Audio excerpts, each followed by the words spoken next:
poder compartir la palabra del Señor con todos vosotros. Es un privilegio, además, saber que a pesar de los predicadores y a pesar de que muchas veces, aunque toda la palabra del Señor es para nosotros, para nuestra vida, hay veces que el Señor te dice, yo quiero que des esto específicamente, para ese lugar. Y en este caso, así lo he sentido del Señor, ¿no? Que esta palabra es para vosotros, no estaba antes, fue creada para vosotros. Y yo no sé si os habéis dado cuenta, pero Dios estaba aquí esta mañana. ¿Lo habéis notado? Estaba su presencia aquí, su presencia. Y si estaba su presencia, yo no sé si vosotros sabéis o somos conscientes de que Dios nos ve, de que Dios te ve. Dice el Salmo 11, el Señor está en su santo templo. El Señor tiene en el cielo su trono. Sus ojos ven, sus párpados escudriñan a los hijos de los hombres. El Señor prueba al justo y al impío. Y sabemos que esa prueba no es una prueba de que te pone pruebas para que vayas superando a ver si las superas, no. Sino que ve el corazón. Y en las circunstancias de la vida prueba el corazón.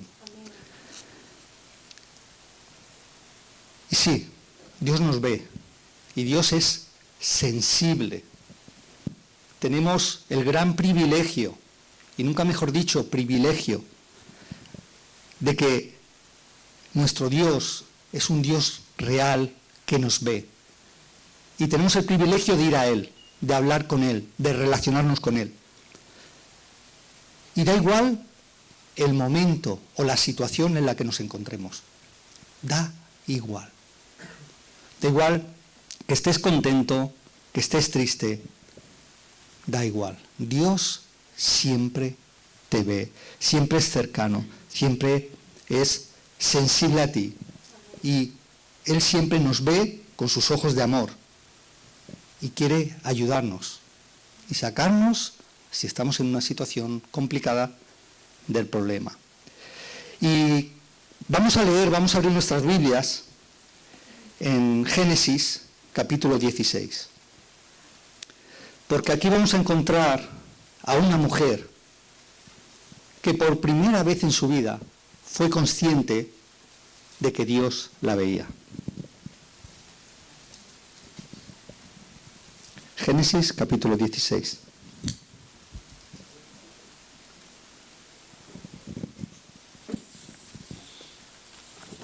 ¿Lo tenéis? ¿Lo tenéis? Muy bien, pues vamos a leer. Dice que Sarai, mujer de Abraham, no le daba hijos, pero tenía una sierva egipcia que se llamaba Agar. Dijo entonces Sarai a Abraham, ya ves que el Señor me ha hecho estéril. Te ruego, pues, que te llegues a mi sierva, quizás tendré hijos de ella. Y atendió Abraham al ruego de Sarai. Y Sarai, mujer de Abraham, tomó a Agar, su sierva egipcia, al cabo de 10 años que había habitado Abraham en la tierra de Canaán, y la dio por mujer a Abraham su marido. Y él se llegó a Agar, la cual concibió, y cuando se vio encinta, miraba con desprecio a su señora. Entonces Sarai dijo a Abraham, mi afrenta sea sobre ti, yo te di mi sierva por mujer, y viéndose encinta, me mira con desprecio. Juzgue el Señor entre ti y mí.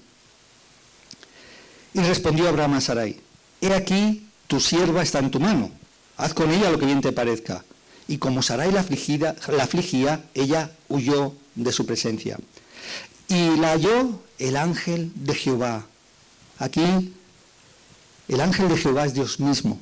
No es un ángel de Jehová, no es un ángel del Señor, es el ángel de Jehová.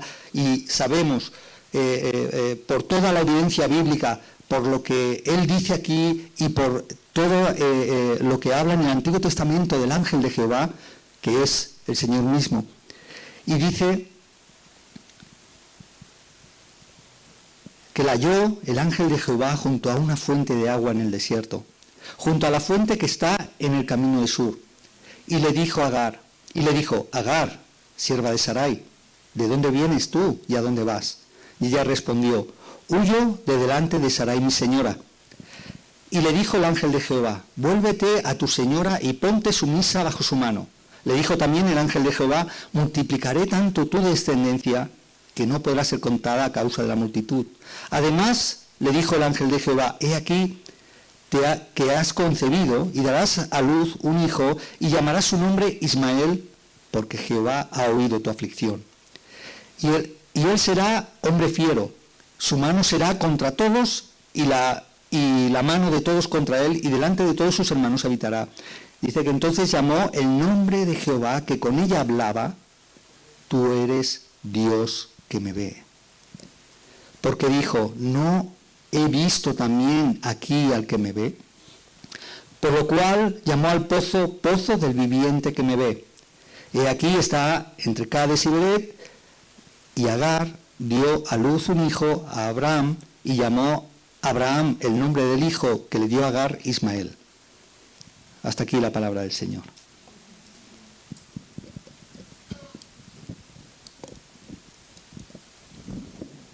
¿Quién era Agar? Agar era una sierva egipcia. Y si pudiéramos trasladarnos a aquella época, esta mujer no tenía derechos. Era una persona de segundo orden. No sería una persona reconocida. Era una persona que no era importante para nada ni para nadie.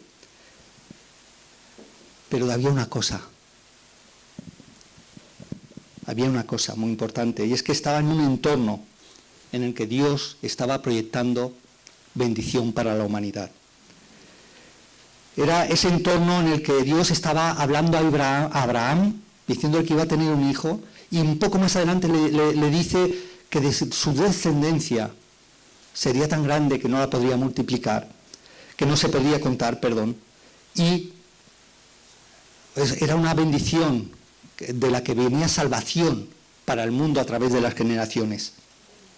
Así que ella se encontraba allí, se encontraba en ese lugar. Y nosotros hoy nos encontramos en un lugar de bendición. Porque la iglesia es un lugar de bendición. La iglesia no es cualquier cosa. Es la iglesia del Señor. Y los que hemos conocido a Cristo, hemos entrado en esa bendición. Estamos totalmente dentro de Él. Dentro de esa bendición. Y si es la primera vez que vienes, o has venido hace poco, vuelvo a decirte, Agar estaba en ese lugar porque era una esclava. Y sin embargo, Dios la ve en un momento de necesidad. Y por ese motivo, nosotros, porque estamos en este lugar de bendición, no debemos dudar de que Dios nos ve. Pero es que, viendo a esta mujer Agar, lo que tenemos que tener en cuenta también es que Dios nos ve cuando estamos afligidos, sea cual sea nuestra causa, la causa que nos aflige. Echemos un vistazo a lo que le pasa a Agar, y dice primero que Dios había dado esa promesa a Abraham de que le daría un hijo, y después vemos que pasa el tiempo, pero como no tienen hijos, Sarai, la mujer de Abraham, se inquieta, empieza a inquietarse. Y es que Dios a veces tarda en cumplir las promesas, ¿verdad? Y ella estaba ahí un poco como diciendo, vaya. ¿Y qué es lo que le pasa a Sarai? Que empieza a pensar en ella misma. Aparta los ojos del creador de la promesa de Dios y empieza a ver su necesidad, su propio deseo de tener un hijo. Así que habla con Abraham y le dices, ya ves que el Señor me ha hecho estéril. Lo primero que hace echarle un poco las culpas al Señor. Mira, es que como el Señor no ha estado a la altura, he pensado que tal vez, si te acuestas con mi sierva, podamos tener un hijo. Y esto que hoy día nos parece un poco chocante, ¿verdad? En aquella época, en la cultura del momento, cuando una mujer no tenía hijos, era algo tremendo, era algo terrible, era como una maldición para ella.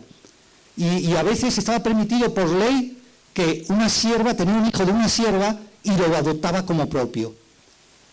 Si vemos lo que hoy conocemos como... ¿cómo, perdón? Vientre de alquiler, se me había ido, ¿verdad? No es tan difícil, no es tan diferente, ¿verdad? Pero imaginaos eso. Eso no quiere decir que el Señor aprobara eso. Porque desde el principio Dios había dejado claro que un hombre y una mujer que dejarían su casa y serían una sola carne. Sin embargo, ellos adaptan la cultura y aceptan la cultura de ese momento. Así que vemos que Agar, sin darse cuenta, está metida en un problema que a ella ni le venía ni le iba. O sea, la meten en un problema. Imaginaos. Yo no sé si tú alguna vez te has sentido en un problema que tú no tenías parte, pero te han metido, o te has visto metida en un problema que tú no tenías parte. Pues eso es lo que le pasaba a Agar, ¿verdad? Y dice que cuando Agar se dio cuenta de que estaba embarazada, miraba con desprecio a su señora. Es decir, le perdió el respeto. Y volvamos a la misma situación. Una esclava, sin derechos, trasladémonos a la época, una señora rica, tenía muchas propiedades, Abraham era un hombre muy rico, tenía muchas propiedades, una mujer que dependía totalmente de la voluntad de sus propietarios. Y sin embargo empieza a mirar con desprecio a su señora y le perdió el respeto. Y eso, claro, es verdad, la han metido en un problema que ya no tenía nada que ver.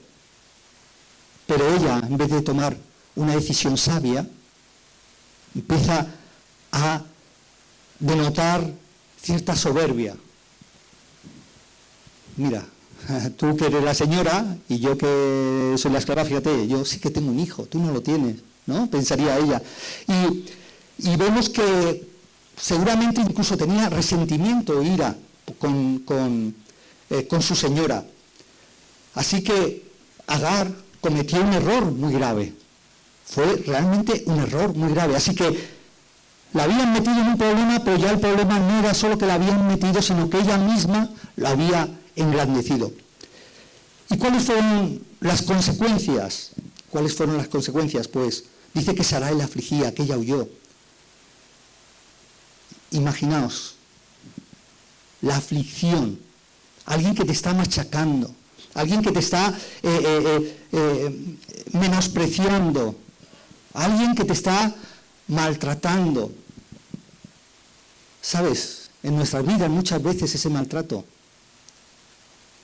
puede venir de las personas, puede venir del enemigo de nuestras almas, pero también puede venir de nosotros mismos. Pero ella se sentía afligida, totalmente afligida, decaída, abatida, triste. Realmente es una sensación que provoca dolor. Y dice que huyó. ¿Qué sufrimiento no tendría para huir de la seguridad que estaba donde estaba? Porque a pesar de ser esclava, estaba siendo tratada bien. Tenía todo a su alrededor. En el mundo, o sea, fuera de allí, podría ser peor para ella. Y sin embargo, huyó. O sea, y cuando uno huye, pues denota que hay un sufrimiento mucho más profundo. Además, se debería sentir desconcertada, se debería sentir totalmente sin rumbo. Sale sin nada, tienes que abandonar todo sin nada. Es muy fuerte. Y fue a parar al desierto. ¿Qué le podría esperar en el desierto? Sino sequedad, soledad, tristeza. Yo no sé si alguno de vosotros en algún momento se ha encontrado o se encuentra en este momento de esa manera.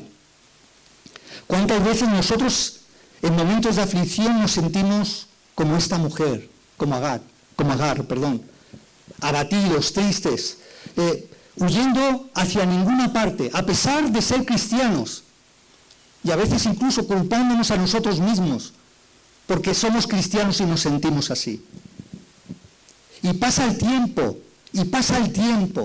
y nos vemos atrapados y no le vemos salida. ¿Cuántas veces? Conocemos muchos ejemplos bíblicos. Acordaos de Elías, un hombre que escuchaba la voz de Dios, un hombre que había hecho grandes milagros, había hecho resurrección, había hecho descender fuego de lo alto, había hecho que lloviera y que dejara de llover. Dios lo escuchaba.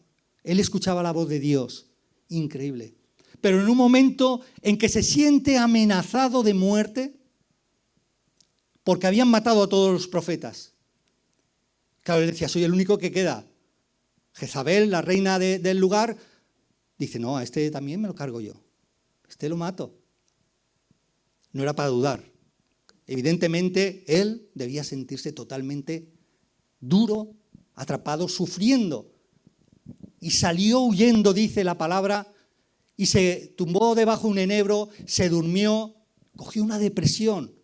El Señor lo despierta, vuelve a levantarse, come y se vuelve a acostar, vuelve a levantarse, huye hacia una cueva, se mete en la cueva. Fijaos, si un creyente puede pasar por esas situaciones. Y yo quiero contar un testimonio de una persona con la que tengo mucha relación, y es un testimonio que he pedido permiso para contarlo, ¿verdad? Y de cómo se sentía. Dice que, voy a leerlo, perdonadme, voy a leerlo porque si no, no me voy a acordar de todo. Dice que era jovencito cuando conoció al Señor y su primer amor fue realmente especial. A pesar de ello, unos años más tarde, una situación en su vida le llevó a apartarse de los caminos del Señor. Tenía sentimientos de culpa y sentía que no era ni frío ni caliente. Muchos años después, el Señor lo volvió a llamar y volvió él a los caminos del Señor. Era tal el gozo del Señor que en su iglesia le llamaban el hijo pródigo. Y sin embargo, dice que al pasar algunos años, aquel problema que le hizo apartarse de los caminos del Señor, volvió a aparecer. Y aunque intentaba que no se notara, su estado espiritual iba decayendo cada vez más, lo que afectaba tanto a su familia como a su relación con la iglesia. Y yo escuchando este testimonio muchas veces pienso qué fácil es juzgar a los hermanos, al que está en tristeza, al que no da el nivel que quiere dar, aquel que un día fue llamado por el Señor o aquella que un día fue llamado por el Señor, pero que de alguna forma ha aflojado, se ha apartado, ¿verdad? Dice que su conciencia ya no le dejaba vivir, su estado emocional interno era cada vez más destructivo, quería dejarlo todo, pero tenía grabado el tiempo que se había apartado de los caminos del Señor y sabía que no podía volver a repetir semejante error. Ese tiempo que él se había apartado de los caminos del Señor fue el fallo más grande que había cometido hasta entonces, decía él. Su sufrimiento por aquella situación era terrible. Él sabía que como creyente lo que hacía era terrible a los ojos de Dios. O sea, él era consciente de lo que estaba haciendo estaba mal. Para él sentía que como para el Señor era abominable, pero no podía dejar de hacerlo. A eso se unía su amplificado sentido de culpa por no poder aparentar normalidad y el daño que su situación estaba infligiendo a su familia. Llegado a este punto, solo deseaba la muerte. Estaba deseando morirse, pero era consciente de que el suicidio no era una opción porque desconocía si esa opción lo podría llevar al infierno. Realmente este hombre había tenido una relación con el Señor, lo conocía, todavía tenía ese temor, todavía él se sentía que había cosas que, a pesar de que no podía dejar de hacer algunas cosas, el Señor estaba ahí todavía y estaba presente. Dice, así que lloraba por las noches y oraba pidiéndole a Dios que se lo llevara. Era la única solución que encontraba. Porque una cosa había tenido claro desde que se convirtió, que Dios conoce nuestro interior incluso mejor que nosotros mismos. Y que a Dios es imposible engañarlo, que Él escudriña la mente y prueba el corazón. Ya no sabía qué hacer. Su vida estaba derrumbada y seguía derrumbándose por un largo tiempo, por años. Imaginaos, por años, el sufrimiento. Una noche cuenta que estuvo a punto de perder su fe. A punto de perder su fe. A pesar de lo que estaba sucediendo, se acordaba de las experiencias que había tenido, que había vivido con el Señor y seguía clamando. Pensad la situación. Él ya no puede apartarse del Señor ni de la iglesia porque ya lo intentó una vez y no le dio resultado. Comprobó el amor de Dios y su misericordia al volver a llamarlo a sus pies y él vuelve a tener una vida llena y plena. Así que dice que, déjame que me acerque a ver, que a pesar de lo que estaba sucediendo se acordaba de las experiencias que había vivido con el Señor y seguía clamando y contándole al Señor lo que sucedía dentro de él. Pero claro, tú imagínate lo peor que tú tienes en tu vida. Como estamos diciendo, Dios te ve, Dios nos ve. Imagínate. ¿Has pensado en contárselo? ¿Has pensado en hablar con él de ello? Este hombre lo tenía claro. Dios lo sabe todo de nosotros. Dice, ¿cómo podía ser que si él estaba haciendo algo que él no quería hacer? ¿Cómo podía ser que si él estaba haciendo algo que él no quería hacer y si además a Dios no le gustaba lo que hacía, él hacía algo que sabía que estaba mal? Sabía que a Dios eso no le gustaba. Además, él estaba pidiéndole a Dios, llorando y clamando que le quitara eso. Y no se lo quitaba. Es una operación matemática. Dios no existe. Pero eso dice que fueron unas décimas de segundo, a punto de perder totalmente la fe, pero se acordaba de todas las experiencias que había tenido con el Señor, así que no podía dejar de creer, no podía dejar de creer. Así que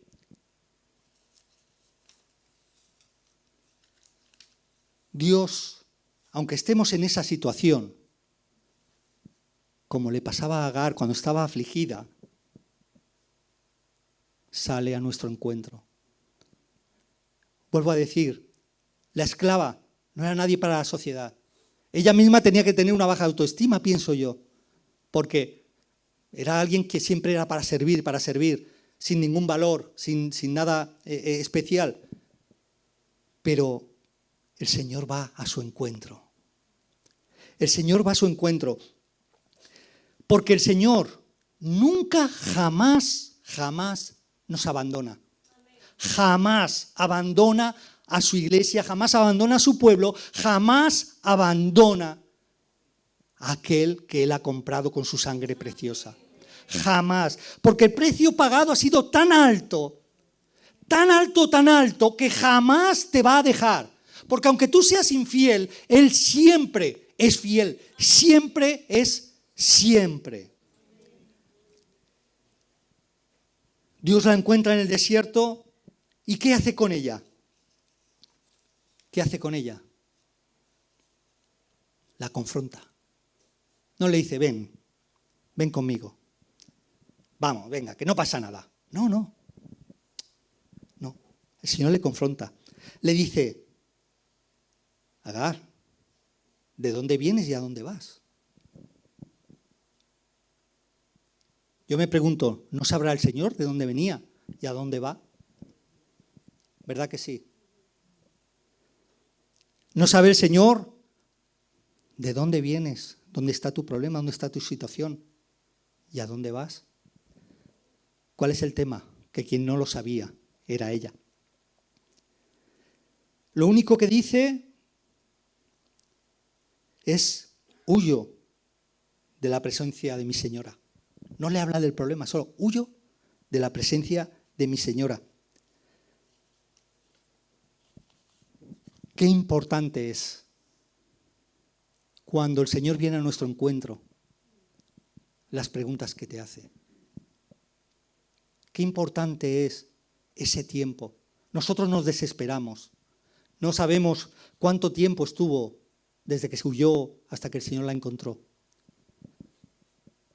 Pero sabemos que en muchas ocasiones, como hablaba antes de Elías, pasa tiempo largo. Y a veces, como en el tiempo de este muchacho, años sufriendo. Pero es que el Señor tiene un trato especial y específico contigo. El Señor necesita que tú te conozcas a ti mismo, que tú sepas tu realidad, que tú conozcas tu corazón, que tú sepas hasta qué punto estás dispuesto o dispuesta a seguir al Señor. Pedro, ¿me amas? Le dijo a Pedro. Señor, tú sabes que te quiero. Pedro, ¿me amas? Hasta 3 veces. Pedro no se estaba dando cuenta. Ya la tercera vez, Señor. El Señor le preguntaba, ¿me amas? Y él le decía, bueno, sí, tú sabes, ¿no? Más o menos, te quiero. Pero el Señor lo estaba llevando. Señor, tú sabes realmente mi corazón.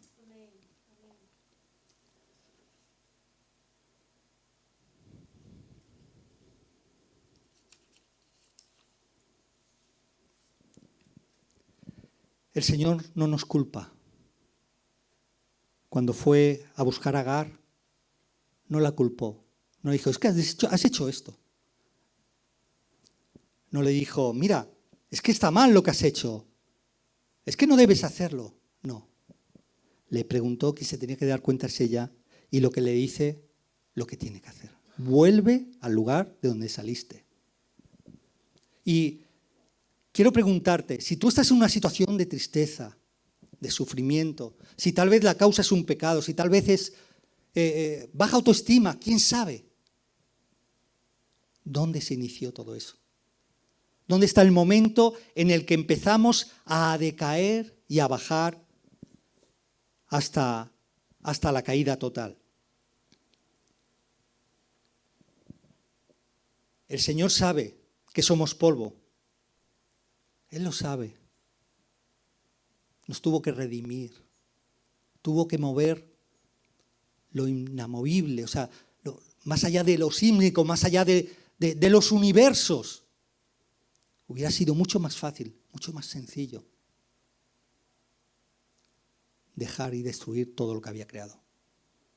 Sin embargo, Él entregó a Jesucristo por ti, específicamente por ti y por mí. Él murió en una cruz por ti y por mí para llevar mis pecados y tus pecados. Y cuando Él llevó sus pecados, nuestros pecados, Él sabía lo que hacía y sabía que íbamos a seguir siendo pecadores. Sabía que íbamos a seguir necesitándole. Sabía que le íbamos a fallar, pero aún así Él dijo, yo iré.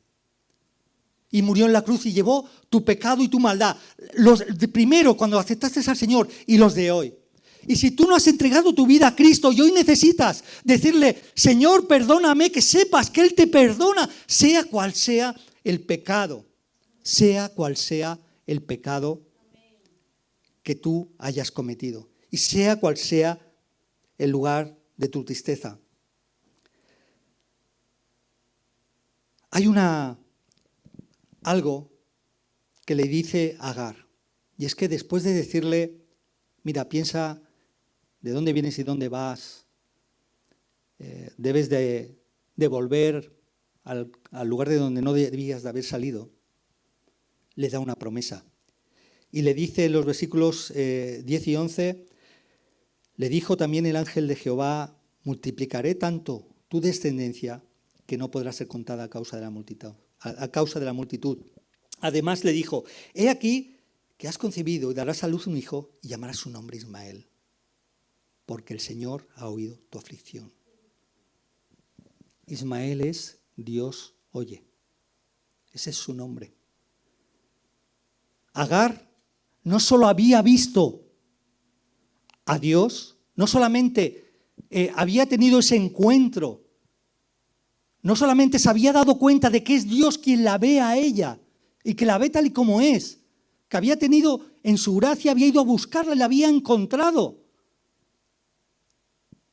en su gracia, sin ella merecerlo, sin ella tener nada que ofrecerle. Posiblemente en casa de Abraham habría escuchado hablar de Dios, pero no había tenido ese encuentro que necesitamos para saber que Dios te ve, pero que Dios te ve con amor, con ese amor que Él derramó en la cruz para perdonar nuestros pecados. Pero ahora además, cada vez que viera a su hijo, se iba a acordar de que Dios, además de haberla visto, Dios oye. Dios oye. Ese mensaje quedó profundamente grabado en el corazón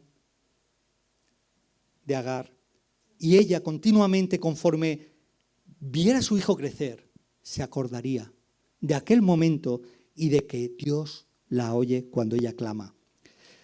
Quiero terminar con este hermano que os contaba antes, que tanto sufría durante tanto tiempo. ¿Por qué? Porque es un testimonio que no está en la Biblia. A veces pensamos que Pablo, Pedro, Elías, Isaías, Agar, todos estos, que son cuentos, no, sabemos que son cuentos, pero lo vemos ahí como lejanos, como si fueran superhombres. No, son hombres y mujeres como tú y como yo, ni más ni menos. Hombres y mujeres que puestos en la mano, en la mano poderosa del Señor, hicieron grandes prodigios y milagros. No para ellos mismos, sino por amor de Dios para el resto de personas. Y dice, fijaos, que en esos días que tanto sufría este hermano, recuerda que iba un día con su coche. O sea, os imagináis, ¿no? Esos lloros, ese sufrimiento, ese que quiere dejar la vida, eso que ya a punto de perder su fe. Y dice que iba en su coche y que se empezó a acordar de una predicación de cuando él era jovencito.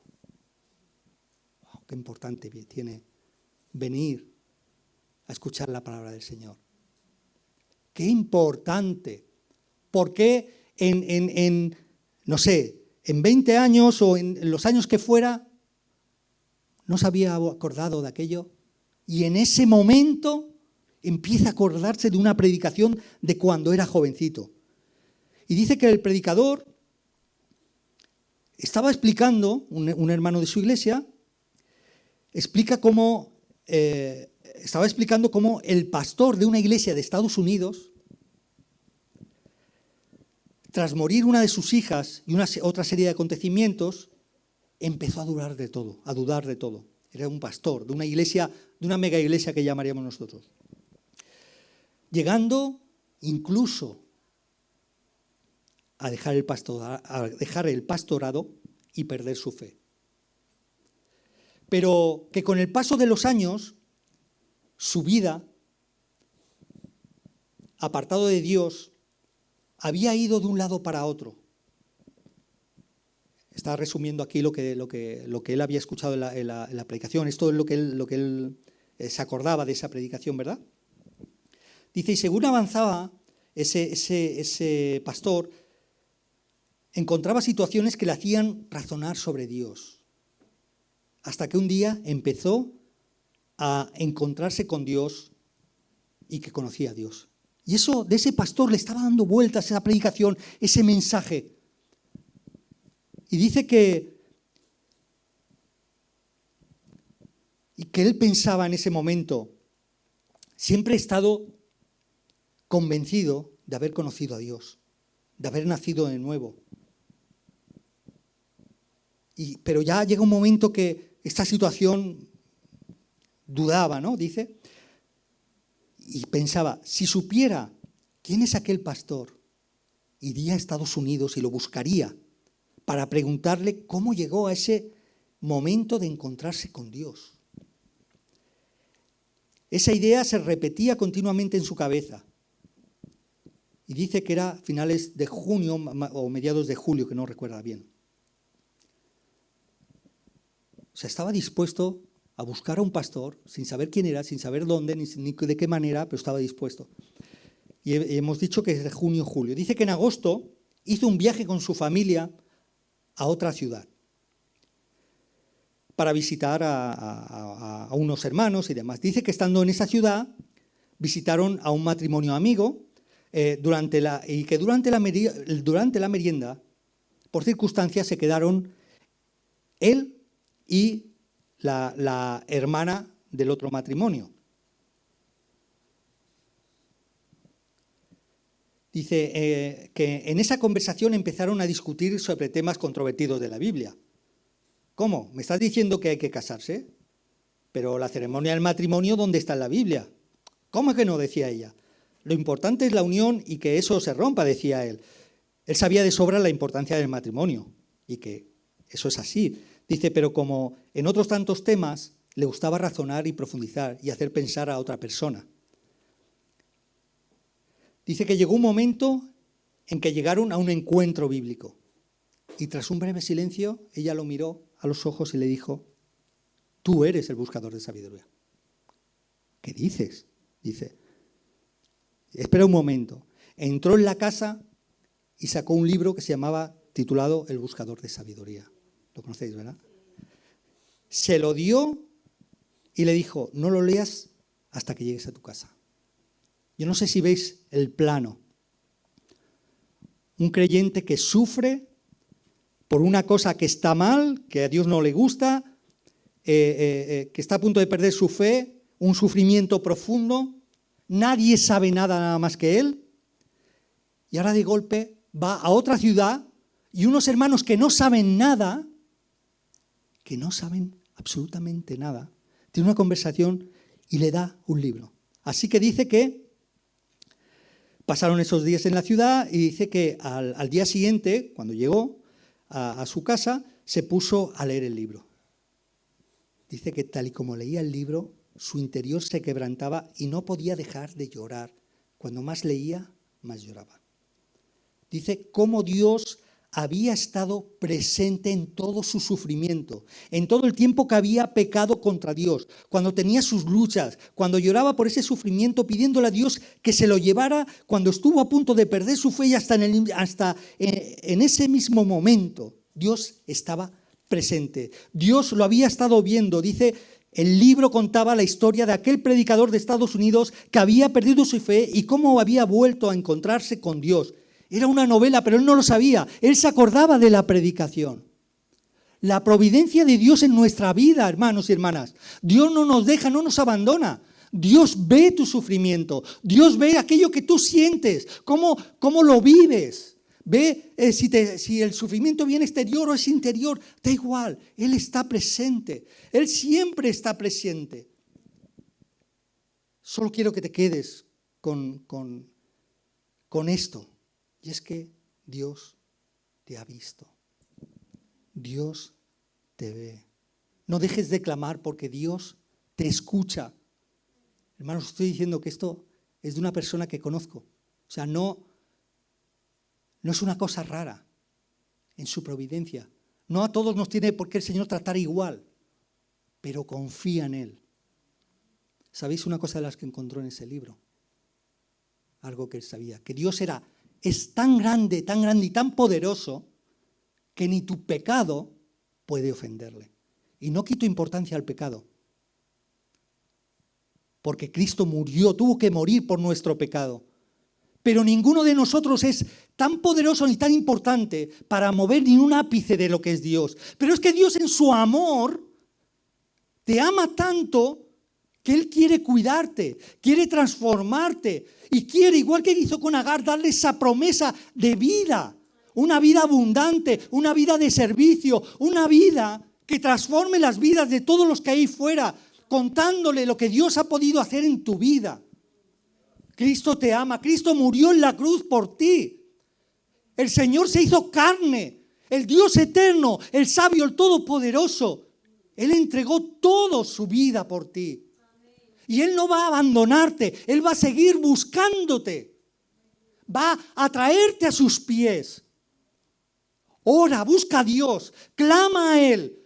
No dejes de venir a la iglesia, busca en su palabra. Explícale exactamente qué es lo que te pasa, cómo te sientes, lo bueno y lo malo, porque Él es tu amigo. Él te ve y Él te quiere. Vamos a orar. Padre eterno, Señor, Dios nuestro, Señor, tú estás aquí, Señor. Tú nos estás mirando, Señor. Eres misericordioso. Eres bueno, Señor. Señor, mira que somos polvo, que nada tenemos, Señor. Clamamos a ti, clamamos por tu gracia y tu misericordia. Transforma nuestras vidas, Señor. Haznos conscientes, igual que hiciste consciente a Agar, de que tú nos ves, pero para ayudarnos, Señor, que quieres transformar nuestras vidas, que quieres, Señor, hacer cosas nuevas de nosotros, porque solo tú puedes hacer cambios verdaderos en el ser humano, Señor, cambios que perduren, cambios que llevan a vida plena, una vida, Señor, fuerte, una vida que, Señor, que a pesar del sufrimiento, las dificultades, siempre puede agarrarse de ti y tú lo rescatas. A tu nombre gloria, Señor. A ti alabanza por siempre. Estamos agradecidos por el sacrificio de Jesús en la cruz. A ti, Señor, solo a ti sea el honor. Solo tú, nuestro Dios. Oh, Señor, gracias. Llévanos a tus pies, Señor.